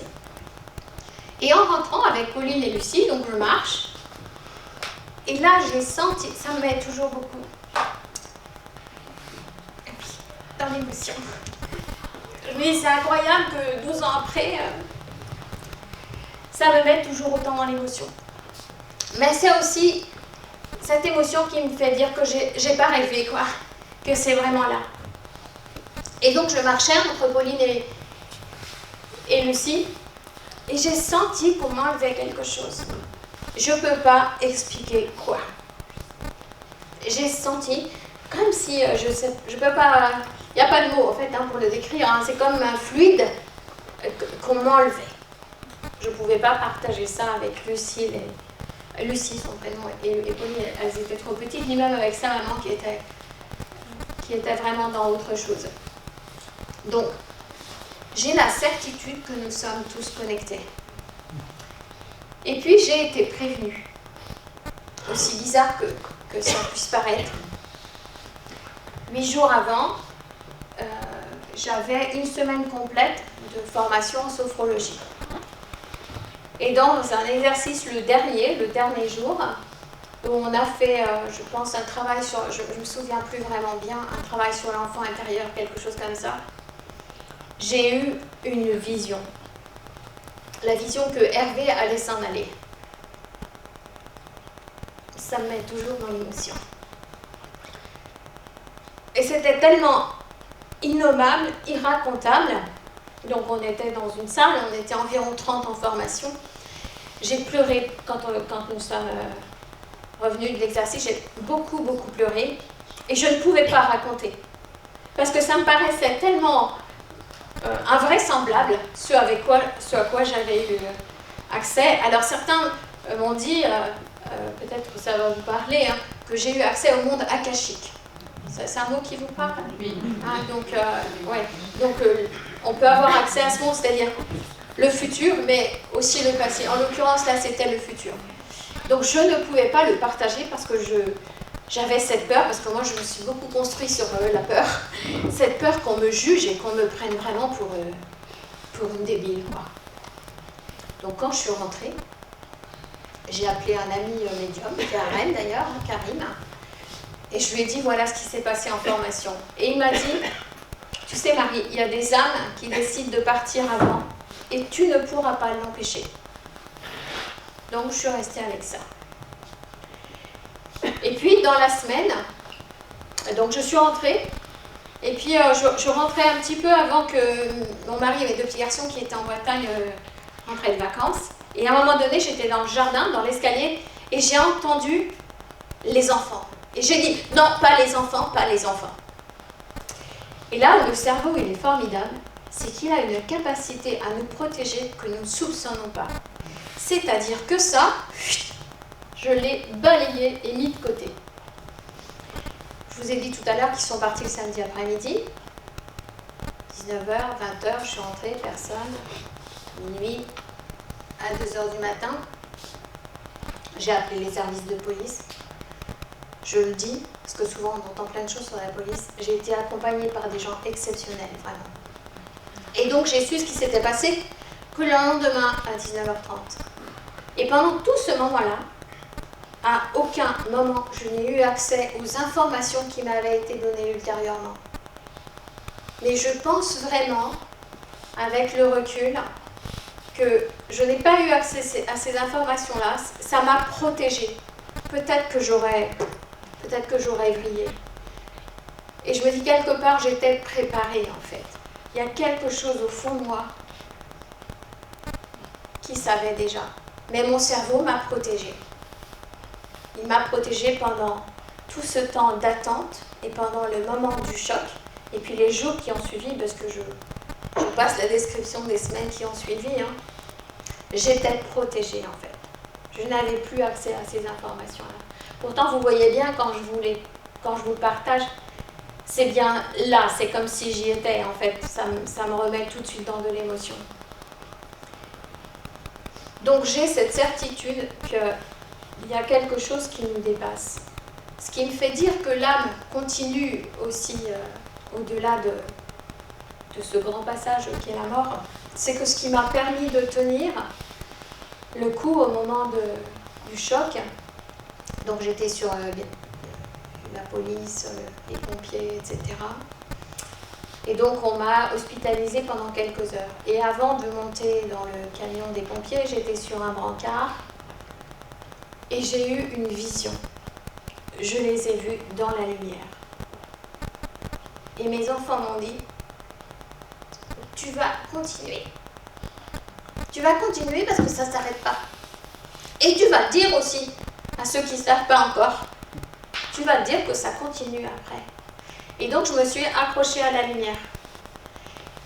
Les gens qui étaient autour de moi à ce moment-là, j'ai été très entourée aussi tout l'après-midi du dimanche et lors de l'hospitalisation, pourrais vous le dire, et le pompier qui était là dans le camion, parce que je répétais la lumière, j'ai répété sans cesse la lumière pour pouvoir tenir. Le pompier disait, je ne peux pas éteindre la lumière maintenant. La lumière, oui, ça me fait rire avec le recul, et tant mieux, ça vous fasse rire. Je ne peux pas éteindre la lumière. Mais c'est à ça que je me suis accrochée. Et donc j'ai la certitude qu'ils sont dans la lumière. Voilà ce qui me fait dire que en fait, la mort c'est juste une étape. C'est juste une transformation. Et qu'on a toujours cette possibilité de rentrer en connexion. Plus on s'accorde ces moments de silence et plus on peut sentir aussi qu'ils sont là. Et parfois ils sont là à des moments où je n'y attends pas. Alors la difficulté au début c'est de faire la différence entre est-ce que c'est mon imagination ou est-ce que c'est aussi mon ego. Dis donc, tu reçois des messages. Ou est-ce que c'est vraiment ça? Mais après c'est de l'ordre de l'expérience physique en fait. Je crois que c'est pas mal déjà là. Ça va? Voilà. Donc, je vous invite vraiment à vous reconnecter à la nature et puis à cet espace d'intériorité que l'on a à l'intérieur de soi. C'est vraiment là quelle est la solution. Enfin, pour moi, c'est là que sont les solutions, c'est là qu'on va les trouver. Je dis souvent, c'est pas les épreuves, ce n'est pas les épreuves qui décident de notre vie, mais c'est nous, vraiment, qui décidons de ce que nous allons faire de ces épreuves. Et là, on a un vrai pouvoir. Voilà, donc ça, je vous ai dit tout à l'heure, bon, bah, voilà, c'était les outils dont je vous ai parlé tout à l'heure. J'ai pas parlé de l'alimentation. Je vais vous être honnête parce que je suis pas très au clair avec ça en ce moment. Voilà. Et que par moment, je retombe aussi dans mes compensations qui sont les compensations avec du sucre. Et ça, il se trouve que je suis dans une période où c'est pas franchement résolu. Mais c'est peut-être l'objet d'une prochaine conférence. Voilà, la résilience aussi, mais du corps au sens physiologique et le rapport à l'alimentation. Il y a un reportage qui est passé sur Arte, alors je sais pas, j'ai eu l'info il n'y a pas longtemps, je ne sais pas quand est-ce qu'il est passé, sur l'alimentation et les répercussions de l'alimentation sur notre cerveau. J'ai quand même, oui, je vous partage quand même une dernière expérience que j'ai faite il y a quelques années où j'avais une alimentation vraiment saine, tout allait très bien.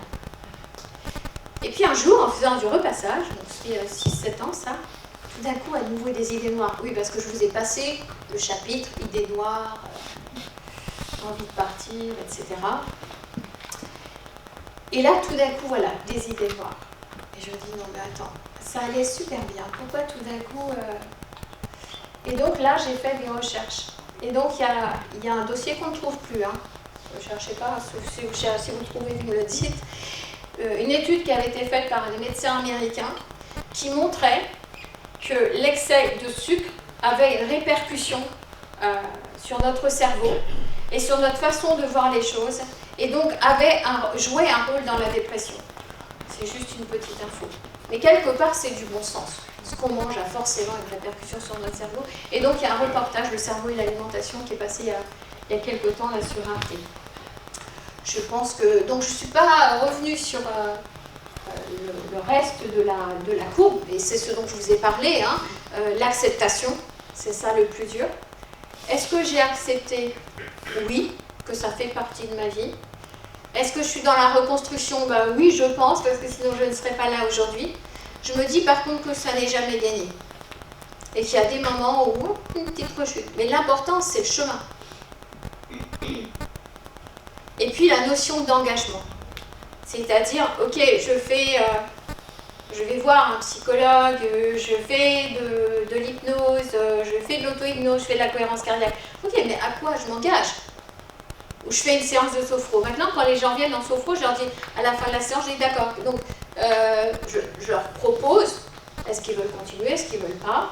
S'ils me disent, oui, je reviens la semaine prochaine, ok, à quoi vous vous engagez d'ici la semaine prochaine? Donc, parfois, la personne me dit... c'est-à-dire, non, parce qu'une séance comme ça, c'est bien, ça fait du bien, mais ça ne va pas faire avancer les choses si vous ne mettez pas un engagement en face. Donc, j'aime bien la théorie des 4 P, les 4 petits pas, plus petits pas possible. Et il n'y a pas longtemps en formation, quelqu'un m'a dit ah, madame, moi je voudrais rajouter quelque chose précis. 5 P. Plus petit pas possible et précis. J'ai pas besoin de changer tout, mais une toute petite chose pourra vraiment faire la différence dans ma résilience. Voilà, je vous invite à lire ce texte et puis on va prendre quelques instants pour un échange, des questions-réponses. Merci beaucoup de m'avoir écouté en tout cas.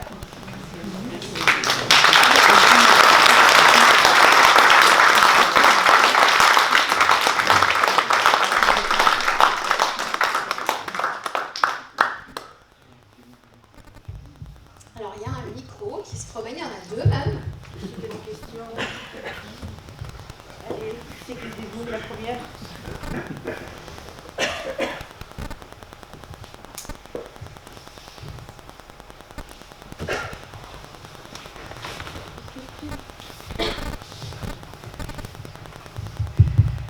Vous êtes timide?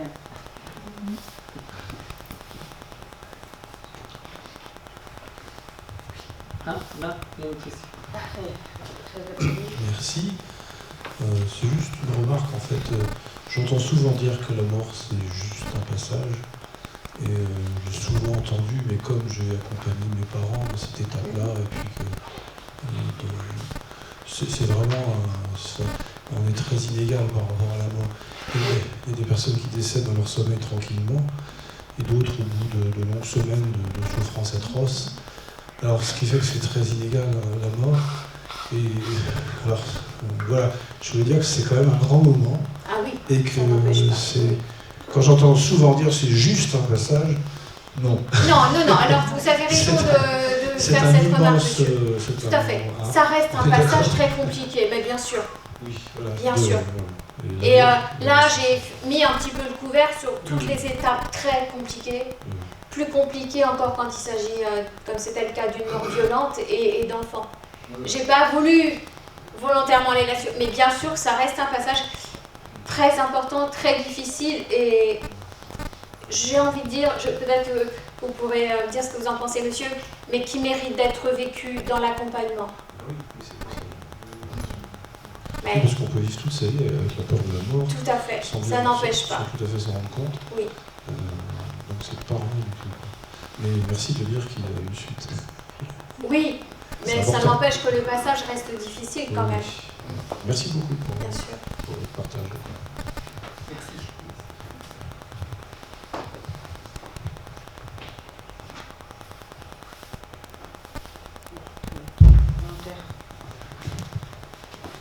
Bonjour, merci pour votre témoignage et notamment surtout aux facteurs de résilience qui vous ont aidé. Est-ce que vous pourriez nous transmettre aussi peut-être des facteurs d'anti-résilience auxquels vous avez été confrontés, des choses qui, sur votre passage, vous ont présenté des obstacles ou, Ah oui, bien sûr. Alors il y a le regard des autres, il y a les réflexions, ce sur quoi je n'ai pas assez insisté. Donc je vous ai parlé des différents outils. Soyez vigilants à qui vous allez voir. Il y a un peu tout et n'importe quoi. Et là aussi, plus vous allez être à l'écoute, plus vous allez sentir si c'est OK pour vous. Si vraiment il y a la relation avec le thérapeute ou pas. J'ai mis fin, j'ai fait de l'EMDR avec une personne qui m'avait été recommandée, psychologue. J'ai des doutes parce qu'il n'y avait pas de plaque sur l'entrée. Et cette psychologue m'a fait travailler en EMDR et ensuite en psychologie et en régression. Et à un moment donné, m'a même... eyes movement... c'est une technique avec le mouvement des yeux, en fait. L'idée, c'est de remettre les choses dans la bonne case, pour que ça ne vienne plus vous perturber. Je dis ça en résumé. Oui, je dirais diminuer l'intensité de certaines choses. Oui, c'est juste parce que moi, je trouve que ça n'a pas enlevé. Non. Ça a diminué l'intensité. Voilà. Normalement, c'est revivre les choses, c'est pas les oublier, mais en étant détaché de l'émotion aussi forte qui plombe complètement. Oui, alors moi, je l'ai vécu plus par rapport à des images que je me faisais que je n'ai pas vues, heureusement d'ailleurs. Voilà. Et donc, d'être vigilant, et là, il y a vraiment que l'écoute. Et donc, cette psychologue m'a proposé aussi d'intégrer un groupe. Alors, c'est pas dit comme ça, mais c'était avec des gens qui vivaient aussi des choses très difficiles. Enfin, c'était pas ce dont j'avais besoin, quoi. Et donc, j'ai fui en quoi? J'ai dit non, là non. Anti-résilience. Il peut y avoir sur votre chemin des personnes qui ne croient pas en vous. Mais elles sont juste, sans leur en vouloir, elles sont dans leur projection en fait. Non, mais il n'y arrivera pas, c'est sûr. Après un truc pareil, on ne peut pas se relever. C'est impossible. Je cherche là s'il y a des choses qui me... J'ai envie de dire quand même que 90% des gens ils sont dans la bienveillance. Oui, vraiment. Et j'ai eu vraiment la chance d'être beaucoup portée. Vraiment. Est-ce que ça répond à votre question? Ou peut-être j'ai la chance de ne pas en avoir trop eu aussi. Je n'ai pas la réponse à tout. Peut-être qu'on peut rencontrer parfois des obstacles plus importants. Je ne sais pas. Peut-être une autre question ou une autre juste un partage. Comment avez-vous géré l'absence?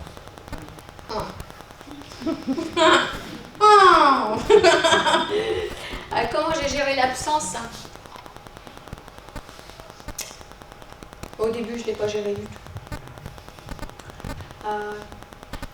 Il y avait des bougies partout dans ma maison, du rose, beaucoup de douceur. Si, je me suis rendu compte après coup que je m'entourais de beaucoup de douceur dans la matière.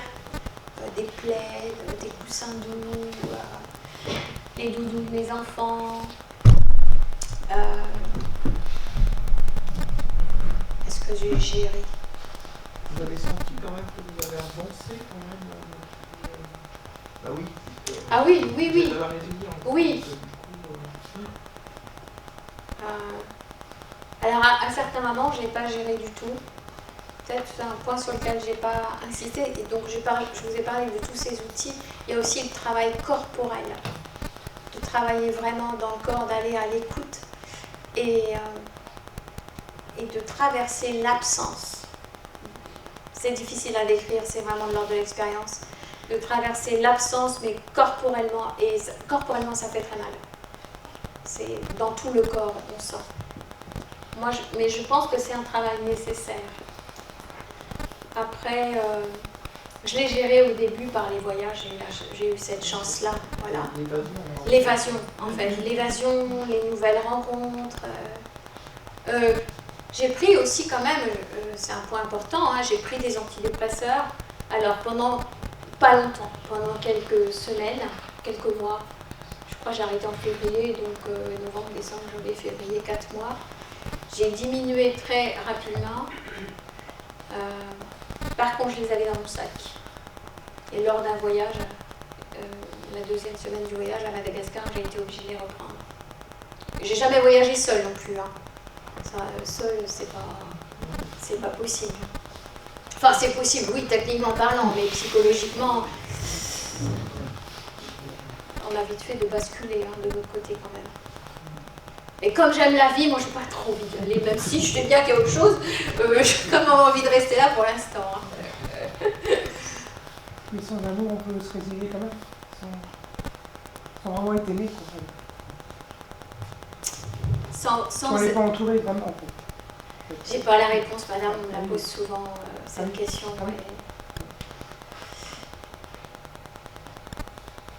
Plus que pour soi, mais c'est pas évident non plus. C'est bien, mais c'est... Est-ce qu'on a déjà l'amour de ses amis? Oui, c'est important. Il faut au moins avoir un minimum. Après, vous pensiez à l'amour de ses enfants? En général. En général.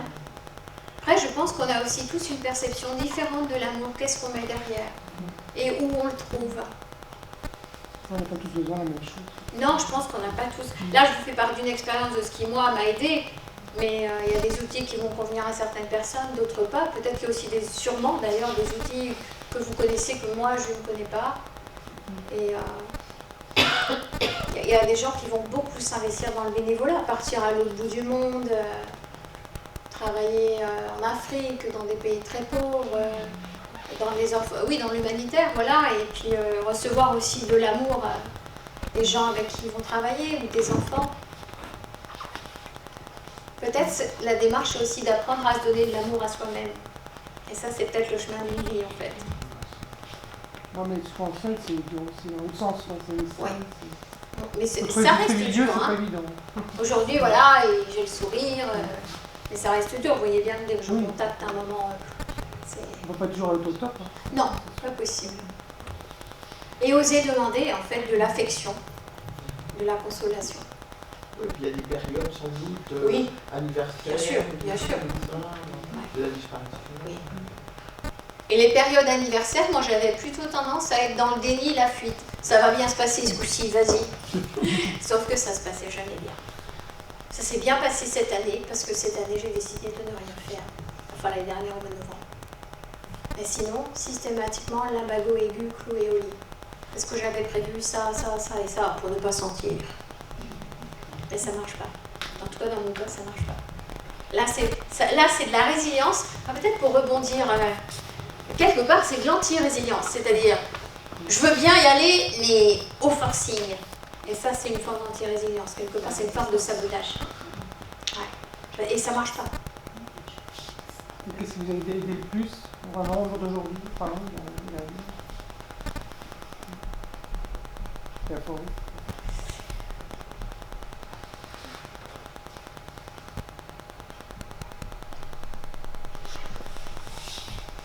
Je crois que ce qui m'aide le plus, c'est que plus je vais vers des relations authentiques, et plus je vois qu'il y a beaucoup d'amour. Et oui, une notion que je n'ai pas abordée là, c'est une économiste qui s'appelle Elena Lassida, qui dit « oser la vulnérabilité, oser la fragilité, en entreprise notamment, et ça devient une force. » Mais ce n'est pas qu'en entreprise. C'est que plus j'accueille ma vulnérabilité, ma fragilité, et plus peut-être, c'est peut-être bizarre de dire ça, mais plus justement je vais sentir cette humanité et sentir cet amour inconditionnel. Et il est là. Mais parfois, c'est nous-mêmes qui mettons la carapace pour ne pas le sentir, ça. Alors pourtant, l'amour, il est là. Alors des fois, il est donné de façon maladroite, mais il est là. Et peut-être que aujourd'hui, ce qui m'aide le plus, c'est de sentir cette profonde humanité qu'on a vraiment tous en nous, qui a parfois été abîmée par les épreuves, mais elle est là. Ça se perd. Comment ? Dans le monde d'aujourd'hui, ça se perd, il y a plus beaucoup de... C'est beaucoup de superficiel, comme moi, c'est ce que... Par Oui, mais regardez là, par oui, exemple, voilà. regardez là. Je sais pas combien on est, Brigitte, Voilà, t'as dit voilà. 57 personnes. Ah oui, pas dans la salle. Je parle en c'est sûr que... Il y a beaucoup plus que vous ne le pensez. Non, mais tout le monde est dans sa carapace, donc forcément, on est... C'est pour ça que le travail personnel pour lâcher la carapace, mais moi-même, j'en ai encore une carapace. Oui. Allez, est-ce que vous avez identifié l'instant où ça va mieux? Oui, le jour où j'ai décidé que ça suffit, l'identification à la souffrance. Mais par contre, c'était douloureux de quitter ce manteau-là. Parce que ça devient une identité, en fait, la souffrance au bout d'un moment. Et le jour où il y a eu ce déclic, je ne sais pas ce qui me l'a donné, par contre. Et vous l'avez... Enfin, tout d'un coup, c'était... Oui. Oui. Ouais, il y a vraiment eu un truc. Mais pas tout de suite, hein. Il a fallu beaucoup de temps. Ouais. Oui.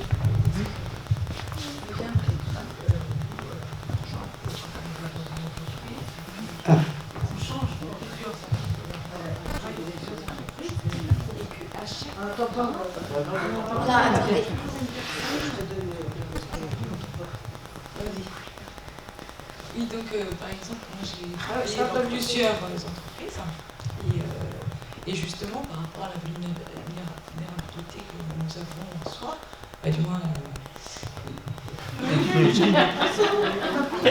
Donc la question de madame, c'est quand on a fait plusieurs entreprises, voilà. Pourquoi à chaque fois, dans chaque entreprise, il y a la même personne? Le même scénario. Le même scénario. C'est-à-dire un scénario où justement cette personne, c'est une personne qui va justement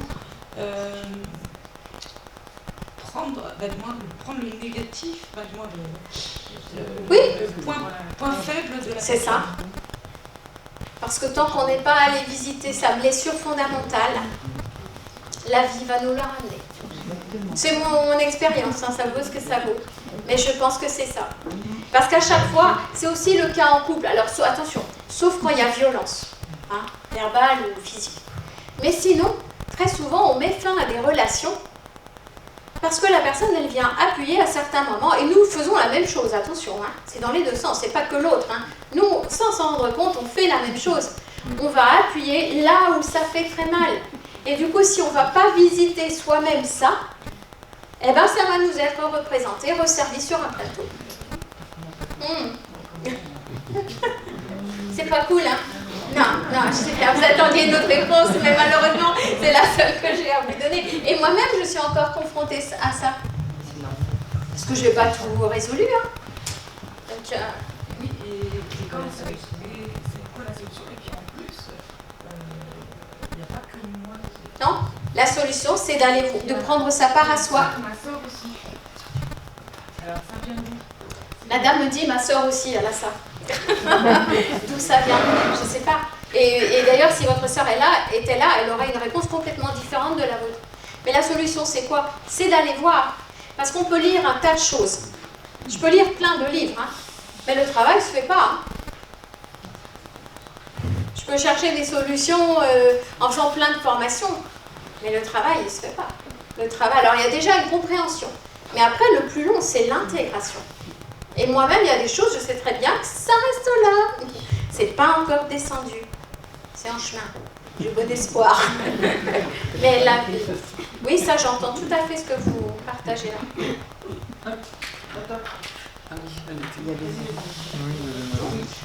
Je tenais déjà à vous remercier pour votre partage que j'ai trouvé magnifique en fait. Merci.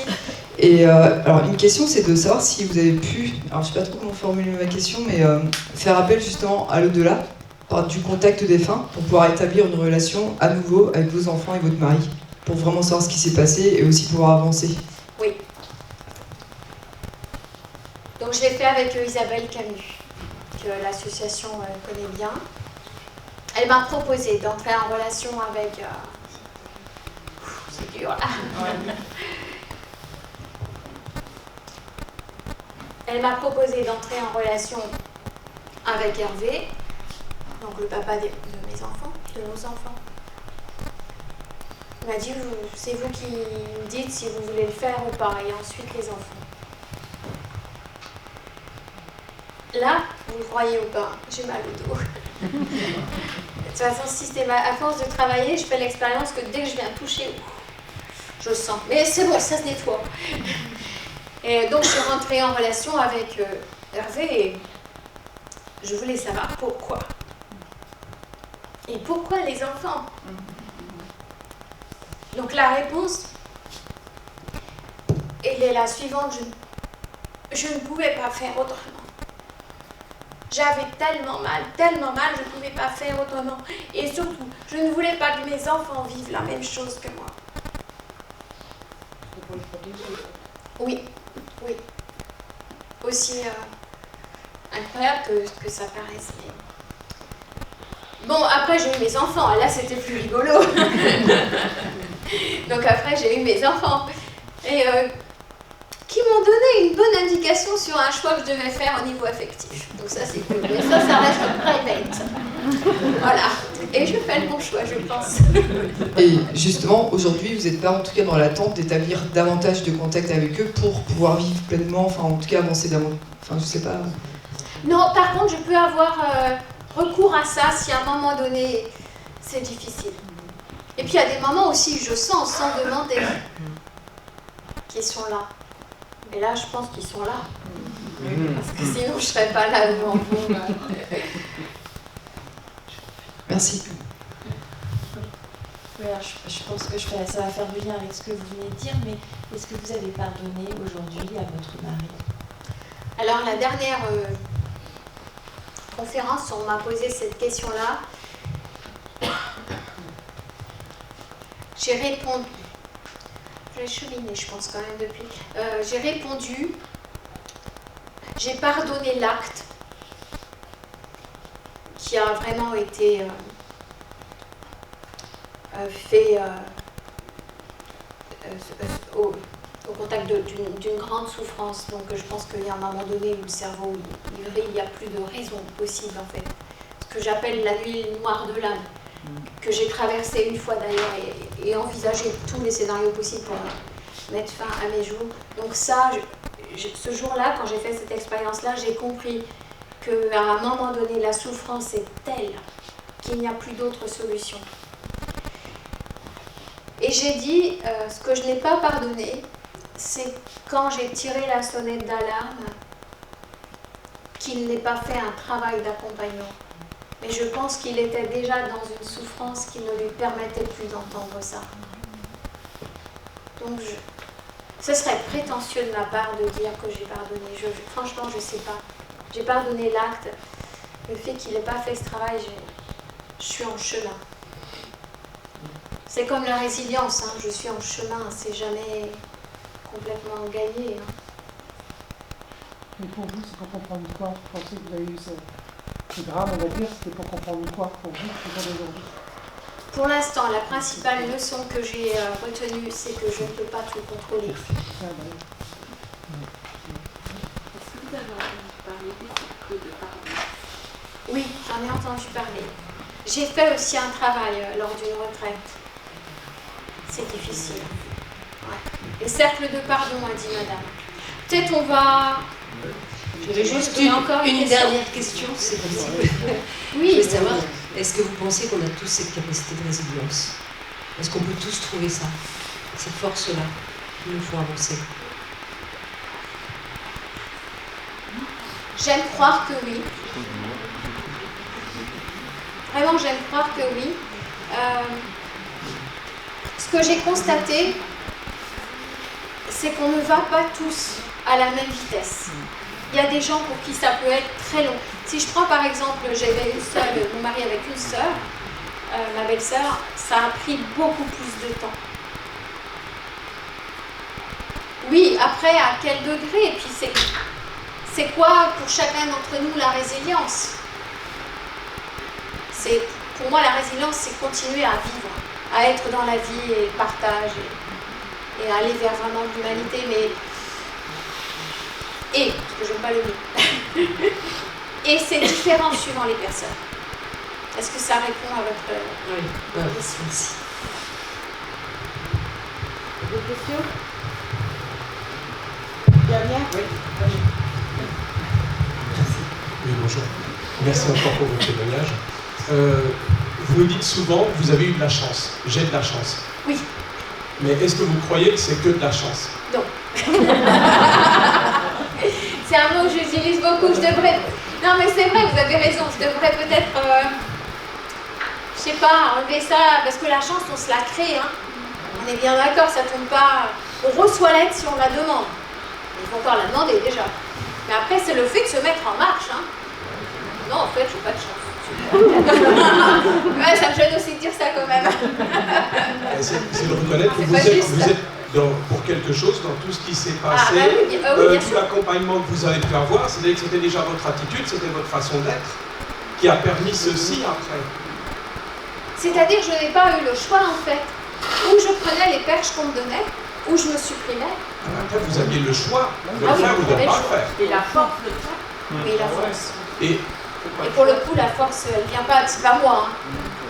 Hein. Un peu. Un peu.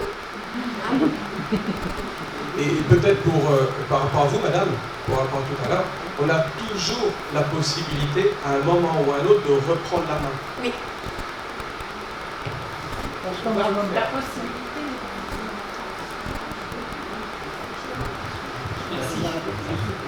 C'est ça en fait. Hein.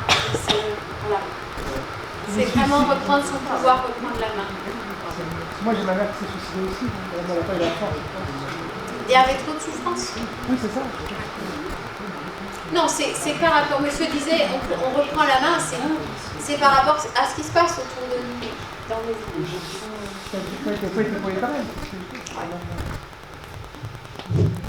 Vous allez peut-être... Juste, je voulais vous remercier bien sûr pour ce magnifique et triste témoignage. Non, c'est joyeux, regardez. Votre versée. Oui, votre traversée, bien sûr, bien sûr. Je vous dis ça, c'est 12 ans après. Hein. On est d'accord, hein, c'était en 2009. Oui, hein. bien sûr, oui. Ouais. Mais je voulais vous dire que si vous croyez à la réincarnation, et dans la philosophie bouddhiste,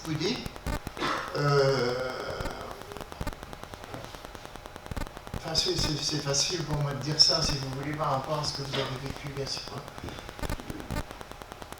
Enfin, moi, je pourrais penser que les 3 personnes, dont votre mari et vos 2 enfants, sont décédés au moment où il était prévu qu'ils décèdent.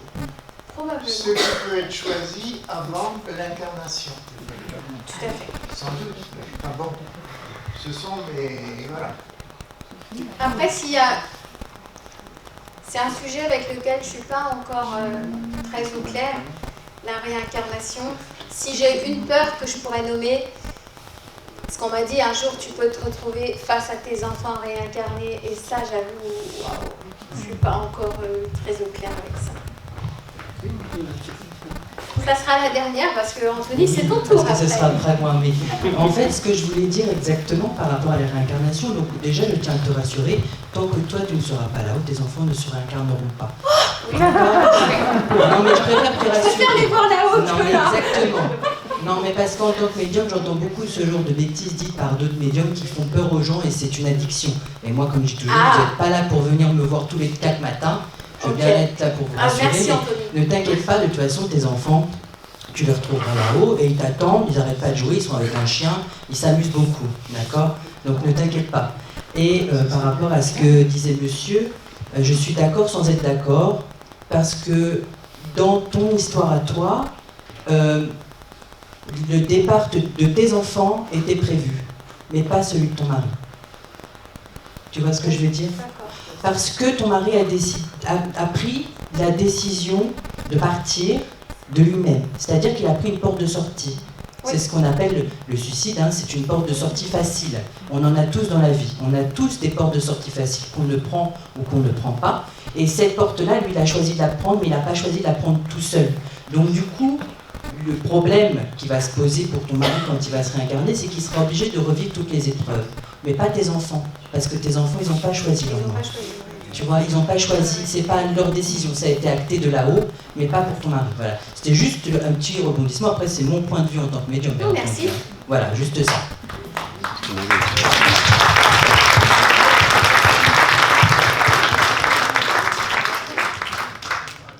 On va aller boire un coup. Manger un peu de sucre. Bon, merci Marie, c'était très bien. Bien apprécié, merci à toi. Donc on va faire un petit goûter de une pause.